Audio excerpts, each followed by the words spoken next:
Día 273 de leer la Biblia en 365. Soy Lorena, tu compañera de lectura usando un plan cronológico. Bienvenido a Alrededor de mi mesa, Inspirando Simple Hospitalidad Podcast. Hoy día llegamos al libro final del Antiguo Testamento, el número 39. Hemos visitado estos banquetes juntos. Mañana empezamos con el Nuevo Testamento. ¡Qué maravilla! Gloria a Dios por el día que inició esta plataforma digital. Gracias a Él por su corazón tan generoso. Gracias a los que han estado desde el principio, a los que llegaron en el medio y a los que acaban de llegar. Dios amorosamente nos llama a sentarnos a su mesa de comunión para un encuentro personal con Él. Él ama tener banquetes. Te invito a abrir tu Biblia en el libro de Malaquías, el último libro del Antiguo Testamento. De aquí en adelante Dios guardará silencio por 400 años. Veamos cuáles son sus últimas palabras y por qué importan hoy. Este libro fue escrito aproximadamente 1000 años después de Moisés y 400 años antes del nacimiento de Jesús. Recordemos, los israelitas, el pueblo de Dios, están de regreso en la tierra prometida. El templo fue levantado, se retornó la adoración, pero algo se ha perdido. Su corazón se ha enfriado. Dios levanta a un último profeta para llamarlos a despertar. Veamos Malaquías capítulo 1, verso 1. Sirve como la introducción al libro, enfocándolo como una profecía del Señor para el pueblo de Israel, entregada por medio del profeta Malaquías. Malaquías significa mi mensajero. Versos del 2 al 5 registra una serie de preguntas y respuestas entre Israel y Dios como un diálogo donde Dios acusa los pecados de Israel. Comenzando con la profunda declaración del amor de Dios por Israel, Dios contrasta su amor por Jacob con su rechazo a Esaú. Les habla de su amor perdurable y su pacto con ellos, el cual se insta a reconocer y respetar, recordando a los israelitas su antigua promesa y bendición sobre ellos, preparándolos así para el Mesías, quien es el cumplimiento de todas las profecías del Antiguo Testamento. Luego se les asegura que los intentos de reconstrucción de Edom serán inútiles, debido al juicio de Dios contra ellos. Versos del 6 al 9. Dios pasa a abordar la conducta deshonrosa de los sacerdotes, quienes mostraban desprecio por su nombre. Señala que ofrecen alimento profano en su altar y no reconocen su conducta irrespetuosa. Se advierte a los sacerdotes que sus ofrendas vergonzosas no serán aceptadas. Versos 10 al 14. La última parte del capítulo destaca el deseo de Dios de una adoración genuina.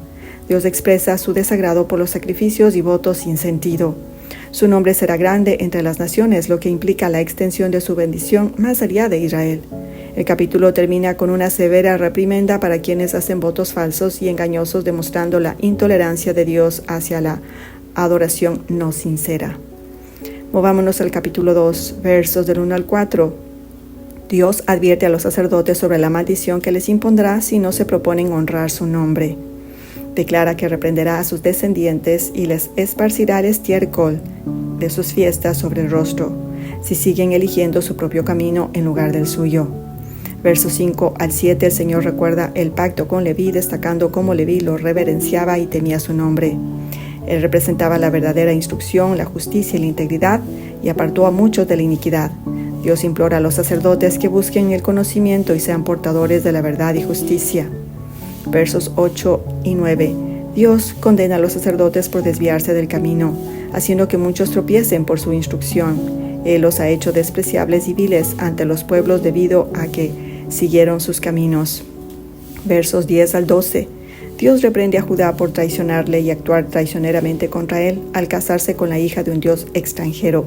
Advierte que se debe expulsar de Israel a cualquiera que haga esto y que traiga ofrendas al Señor Todopoderoso. Versos 13 al 16, Dios rechaza las ofrendas del pueblo debido al maltrato que infligían a sus esposas. Subraya la santidad del matrimonio y denuncia el divorcio, vinculando la fidelidad matrimonial con la integridad espiritual. Verso 17. Dios reprende al pueblo por cansarlo con sus palabras, cuestionando dónde está la justicia de Dios, insinuando que Dios está del lado de los malhechores. Movámonos a Malaquías capítulo 3, versos del 1 al 5. El capítulo comienza con la promesa de Dios de enviar a su mensajero para preparar el camino para él. Esto apunta a Juan el Bautista, quien preparará el camino para Jesús. Pero la profecía no se detiene allí, el Señor mismo viene. Él es como fuego refinador enviado para purificar y refinar como oro y plata. Dios entonces se acerca al pueblo para juzgar un juicio justo contra los malhechores, incluyendo hechiceros, adúlteros, perjuros, quienes explotan a sus trabajadores, las viudas, huérfanos y quienes privan de justicia a los extranjeros. Esta es una profecía mesiánica anunciando tanto la primera como la segunda venida del Señor. Versos 6 y 7. A pesar de las transgresiones del pueblo, Dios en su naturaleza inmutable no consume por completo a los hijos de Jacob. Los llama a regresar a Él y a cambio promete regresar a ellos. El pueblo, sin embargo, se pregunta, ¿cómo podemos volver si nunca nos fuimos? Revelando su inocencia de sus pecados sobre los diezmos y las ofrendas y revelando su cinismo. Versos 8 al 12. Dios acusa a los israelitas de robarle por su negligencia con los diezmos y ofrendas. Los reta a ponerlo a prueba, dando fielmente, prometiendo abrir las ventanas de los cielos y derramar bendiciones que exceden sus capacidades. Incluso aquí, en la reprensión, Dios ofrece bendición a la obediencia. Además, reprenderá a los devoradores que destruyen cosechas, convirtiendo la tierra en una fuente de deleite que todas las naciones reconocerán y alabarán como bendita. Versos del 9 al 18. Dios reprende al pueblo por hablar con arrogancia contra él. Sin embargo, a quienes temieron al Señor, honraron su nombre, respondieron correctamente a las advertencias de Malaquías, Dios promete recordar su fidelidad. Serán recordados en un libro especial de memoria. Serán la posesión más preciada de Dios. Serán perdonados en el día de su severo juicio. Dios hará distinción entre aquellos que lo siguen y aquellos que no. Movámonos al capítulo final, Malaquías 4, versos del 1 al 3.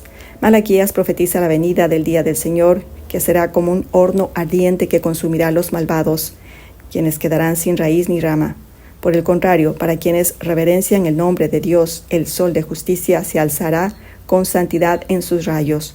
Los justos se regocijarán pisoteando a los malvados como polvo. Verso 4. El capítulo implora al pueblo que recuerde la ley de Moisés dada en Horeb, que subraya la importancia de seguir los mandamientos y principios de Dios para evitar el juicio.